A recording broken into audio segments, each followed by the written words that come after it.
Hey, what's up folks? How's it going? This is Waj. Hope you guys are all doing well. And I took the past couple of days to do an iPhone 8 battery life comparison between the Samsung Galaxy S8. Now, the interesting thing about the new iPhone 8, the standard model, is that it actually comes with a smaller battery than the iPhone 7, about 1821 milliamp hours, versus the previous generation came with a 1960 milliamp hour battery. And the internals have been improved, better overall efficiency both in hardware and software on the iPhone side, versus the Samsung Galaxy S8 has a pretty large battery in comparison, 3000 milliamp hours. Both are non-removable, but they both have some common features. Firstly, they both have fast charge capabilities, so you can get around 50 to 40% charge in just under 25 to 30 minutes. It also takes about around 100 to 120 minutes to get a full charge from 0 to 100%. The great things about the new iPhone is that they have finally wireless charging capabilities in Qi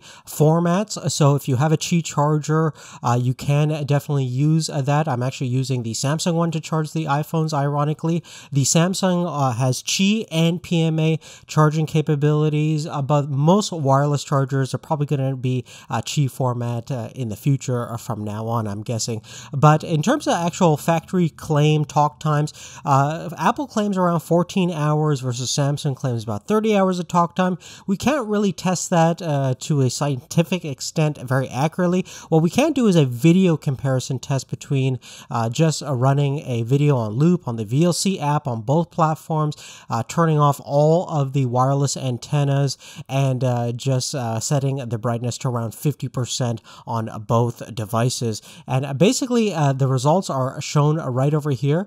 Both get a fairly respectable score and fairly similar, about 13 hours 44 minutes on the iPhone and about 13 hours 20 minutes on the Samsung. So relatively good. Keep in mind the resolution on both videos were 720p. Now, another benchmark that we did was using the GFX battery life test on the T-Rex benchmark. So this test basically gives an estimate on how the GPU and CPU perform in rendering this clip over here, and it gives us a score and kind of a rough estimate on how both platforms would perform. So we get a score about 3,330 on the iPhone, and comparatively on the Samsung S8 we get 2976. In terms of the runtime, which is different on both platforms, because on the Samsung we're actually rendering out a higher resolution of just a full HD, versus the iPhone, our screen resolution is just 1334 by 750, so it's a different resolution, so it's not an apples to apples comparison. But just for your reference point, on the iPhone we got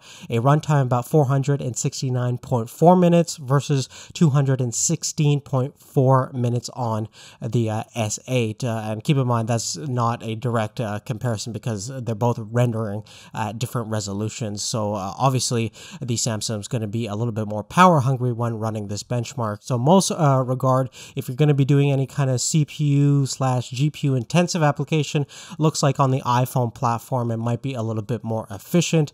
At the end of the day, the real life battery comparison test will be depending upon your personal needs, what you do on a day-to-day basis.